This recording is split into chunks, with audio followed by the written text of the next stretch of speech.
Welcome to the Fab Female Nutrition Podcast, episode 172. Hey there, I'm your host, Wendy Hill, and I'm a nutritional therapist and expert in female hormone health.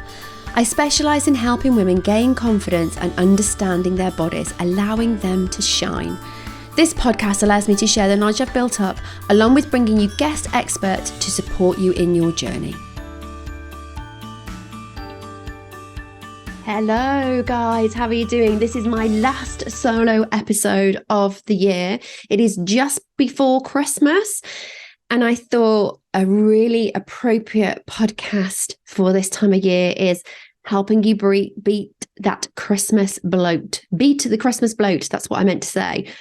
And I think there's a lot of us that have struggled with this, isn't it? Over the Christmas period, feeling just not quite yourself and really uncomfortable. And let's be honest, that isn't fun.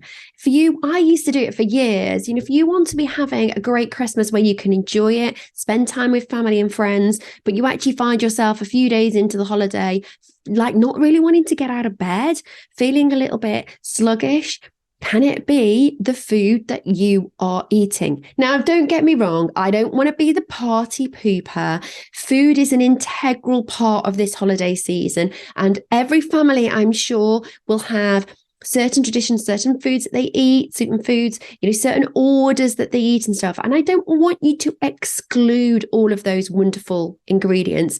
But if you associate Christmas with having to undo your trousers and lying on the sofa for 3 hours after your lunch, then maybe we can do something today to help you really think differently about it. I want you to be really full of energy for that Christmas period. I want you to be able to spend time with family and friends, and I want you to have the energy and the vitality that you need. So just putting it out there that the average, in a study, the average calories consumed on Christmas Day was over 5,000. That is well over double what we should be consuming, well over double.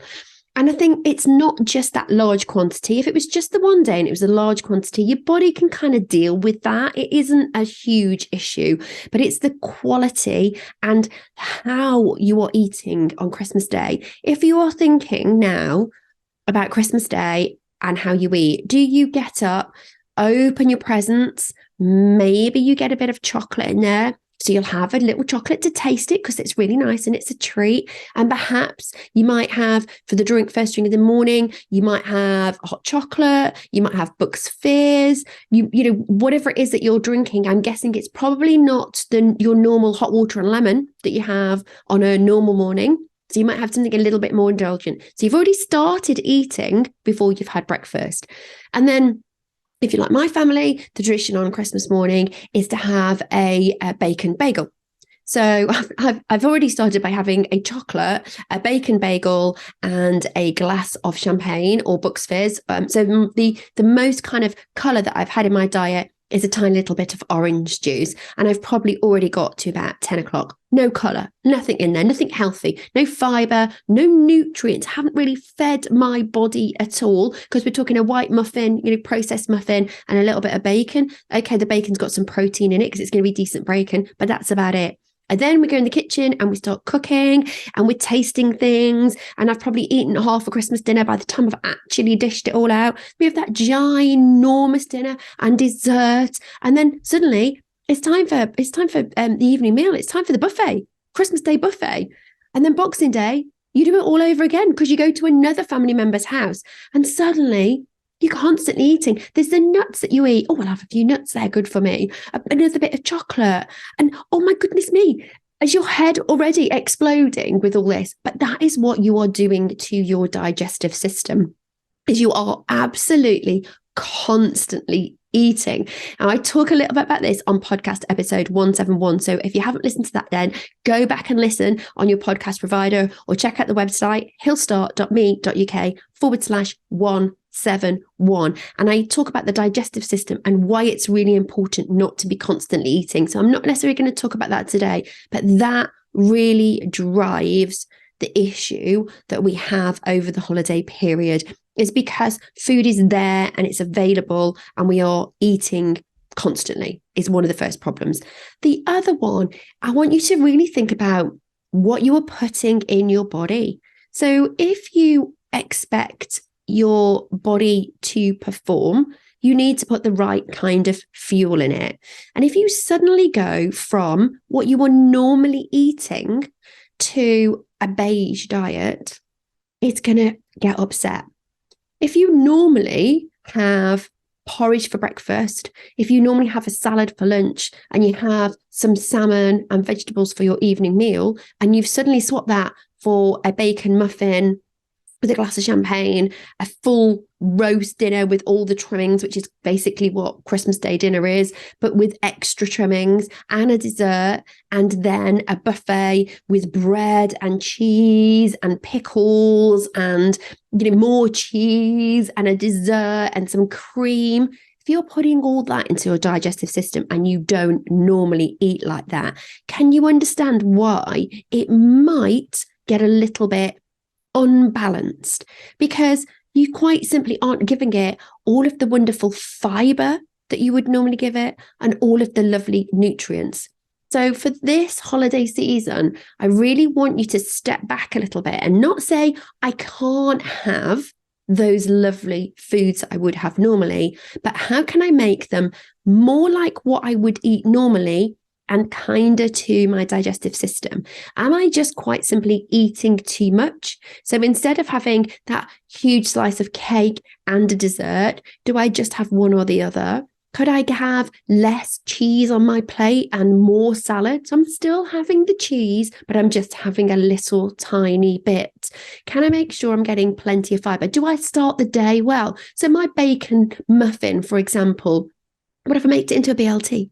What if I added some sliced tomatoes and some rocket on that? That immediately is elevating that from a beige meal to some colour, some variety. Can I maybe forego the potatoes on the Christmas Day lunch? Or perhaps for dessert, I just have a piece of fruit, have a smaller portion rather than having loads of everything, which I think is one of the common problems. Pile it all on the plate and you can't eat it all, or you do eat it all and you feel awful afterwards. So I would really encourage you to think about how your diet normally looks and then how you can make what you're eating look more like you're used to eating. Will really help your digestive system, will really help to balance it. It gets out of whack, gets unhappy because you've just put it in a load of weird food that it doesn't normally have, or in a weird place that it wants. Think about fiber and also think about fluid. So fiber is really important for the elimination process. So if you're not eating enough fiber, you may well be constipated over the Christmas period. And if you're eating more, if you're eating double what you're supposed to be eating, you should be pooing double what you normally poo. Just again, making you think about that. Double calories, double food, double waste. So thinking about that as well, making sure you're drinking enough water, really important. We're not in our normal routine. So you may just not be drinking as much water or fluids as you would do normally because you're with the family and you may be making cups of tea and cups of coffee and even if it's not alcoholic drinks, you might just be drinking things that are very different to what you would do normally because the family are all together. So thinking about that as well, making sure your fluid intake is up there, making sure your fiber intake is up there. And my last tip for you to help reduce the Christmas bloat this year is go for a walk. A gentle walk after eating really helps promote healthy digestion. It helps our stomachs is think about it like a big washing machine, and it's moving around and mushing around the food and mixing it with digestive enzymes and mushing it around a bit more, breaking it down into tiny particles that then we can absorb into our bloodstream. And if you are sitting very stationary, it's harder for it to do that process. So if you go for a nice walk, it sends oxygen to your body. It sends oxygen to the stomach. It kind of helps that process because you're moving. So it's encouraging that movement as well.